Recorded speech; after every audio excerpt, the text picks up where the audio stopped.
En manchette aujourd'hui, l'UQAT voit d'un bon œil le plafonnement d'étudiants étrangers et moins de coupes d'arbres au lac Opasatika. Le TVA Nouvelle Midi commence maintenant.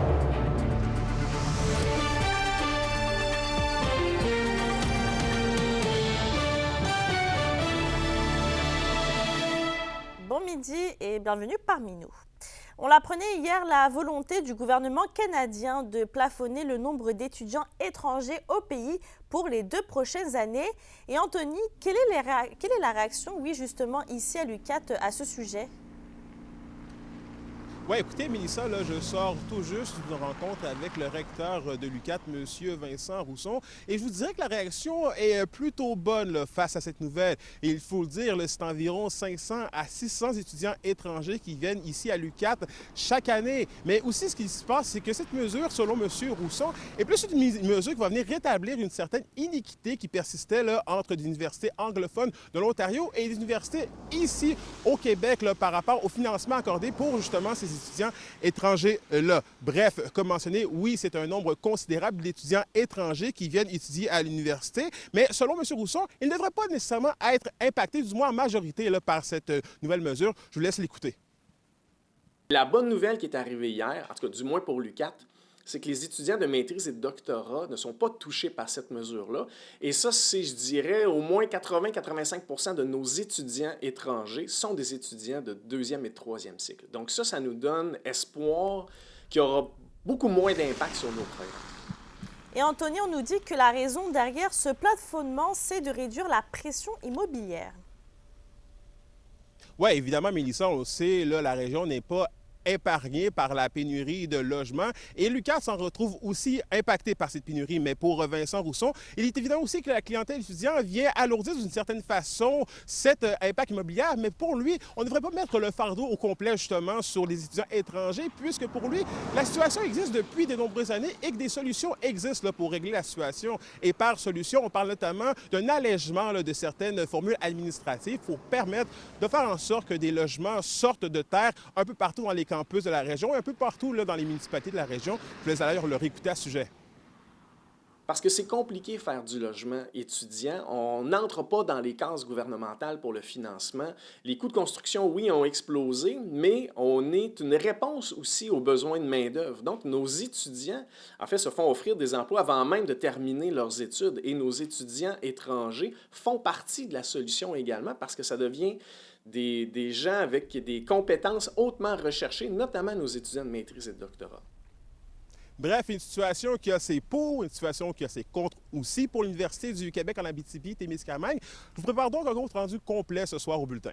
Ouais, ça ne pas manquer. Merci Anthony. La Sûreté du Québec demande toujours l'aide du public pour retrouver un adolescent de 15 ans de Val-d'Or. Il s'agit de Keijon Notawe Mushum qui a été vu pour la dernière fois le 19 janvier en soirée sur le boulevard Forêt à Val-d'Or. Il mesure 6 pieds et 3 pouces, pèse 180 livres, a les cheveux et les yeux bruns. Et la dernière fois qu'il a été vu, eh bien, il portait un gilet et des pantalons de style jogging gris de marque Nike avec des chaussures de marque Air Force blanche. Ses proches ont des raisons de craindre pour sa santé et sa sécurité.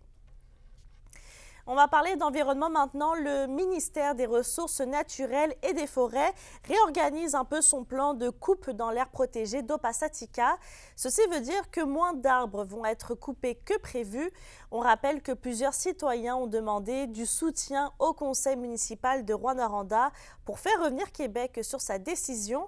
Le président de l'association des riverains du lac Opasatika et la mairesse de Rouyn-Noranda sont plutôt soulagés de cette décision.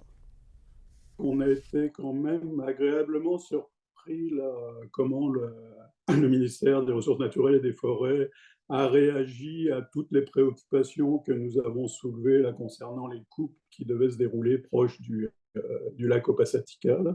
Donc, on a eu plusieurs rencontres. Au début, c'était plus difficile, mais après, on a vu que le ministère, on a vu qu'ils avaient vraiment tenu compte de toutes nos préoccupations. C'est une bonne nouvelle. Dans ce cas-ci, c'est que les gens s'étaient présentés aux consultations, les citoyens, les organismes ont donné leurs commentaires et c'est bien de voir que le ministère en a tenu compte. La question du jour TVA, une présentation de Mobilier Bélan qui vous offre depuis plus de 50 ans un service de qualité et un grand choix de matelas, mobilier, électro au prix compétitif que vous recherchez. À la question du jour, on vous demande craignez-vous des réaménagements forestiers dans votre secteur? Pour voter et commenter, rendez-vous au tva-abitibi.ca.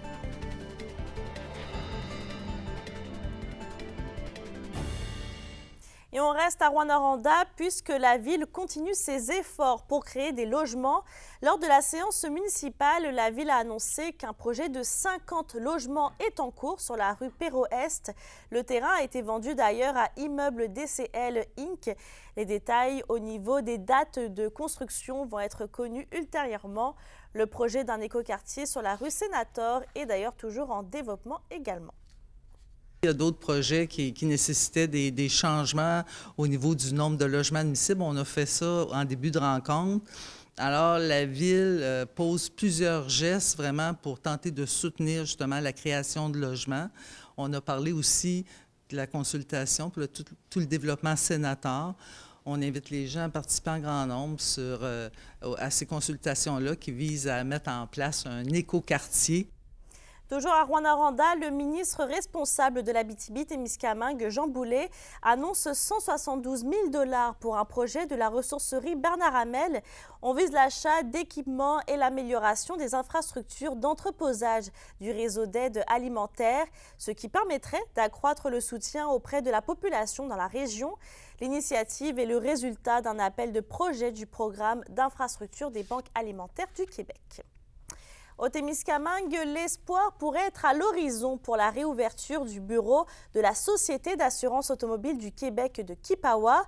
Jusqu'à présent, la municipalité a reçu 3 candidatures, mais elle préfère attendre jusqu'à la fin de l'appel d'offres d'emploi fin janvier avant de prendre une décision. On rappelle que le bureau est à la recherche d'un employé permanent pour garder ouvert le bureau. En attendant, le bureau est ouvert seulement le mardi avec l'aide d'un résident de la municipalité qui est payé par la SAC. Parlons de reconnaissance. Ce matin, la Société de développement économique de Malartic a annoncé la tenue de la 2e édition du Gala des entreprises Méritor qui va se tenir le 6 avril prochain. L'événement vise à reconnaître l'engagement de la communauté d'affaires de Malartic et de Rivière-Éva. Dès aujourd'hui, les entreprises peuvent soumettre leur candidature et ont jusqu'au 26 février pour le faire. Lors du gala, 9 prix vont être attribués aux entreprises locales.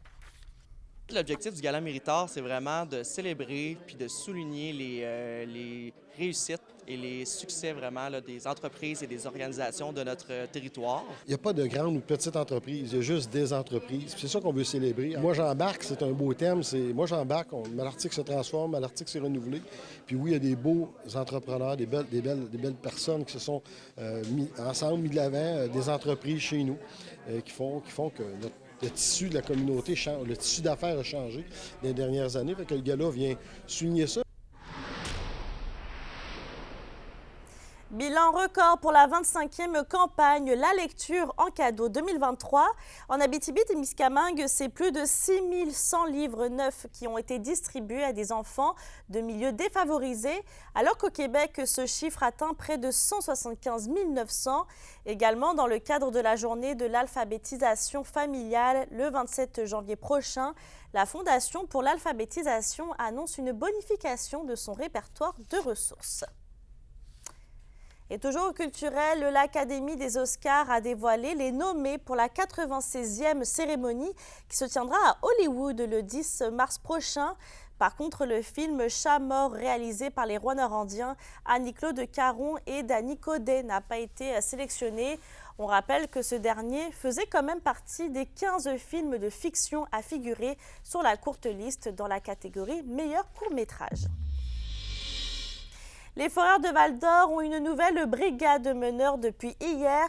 Charles-Antoine Pilote devient le nouveau capitaine de l'équipe. En 37 matchs avec le Vert et Or cette saison, Charles-Antoine Pilote, qui évolue à la défense, cumule 13 points, dont 4 buts et 9 passes.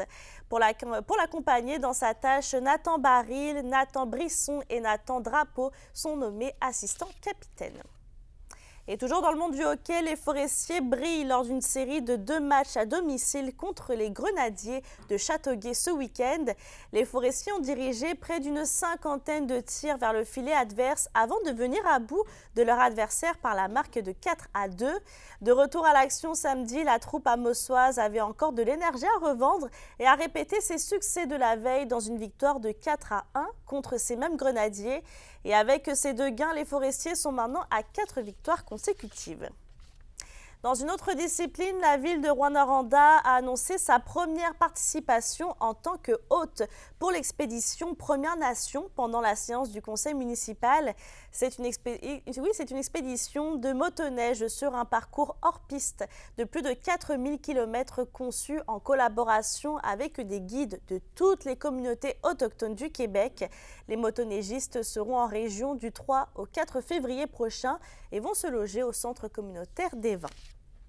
Ils nous ont sollicité là, au courant de l'automne dernier pour voir notre intérêt. Puis c'est sûr que nous, c'est pas un grand coup de les accueillir comme ça. Ça nous fait juste plaisir qu'ils pensent à nous dans leur cheminement, dans leur trajet. Là. Donc, c'était une belle opportunité pour nous de les accueillir.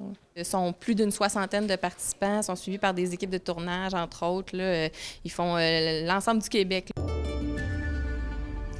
À la météo aujourd'hui, le soleil est sorti de sa cachette des derniers jours et on va en profiter dans l'ensemble du territoire.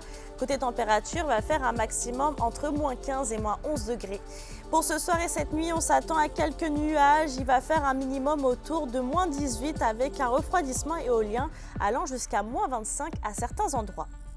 Je termine avec la nomination de la nouvelle agente au développement culturel au service des loisirs et de la culture de Malartic qui s'appelle Claudia Allaré. Sur ce, je vous souhaite de passer une belle journée et à tout à l'heure.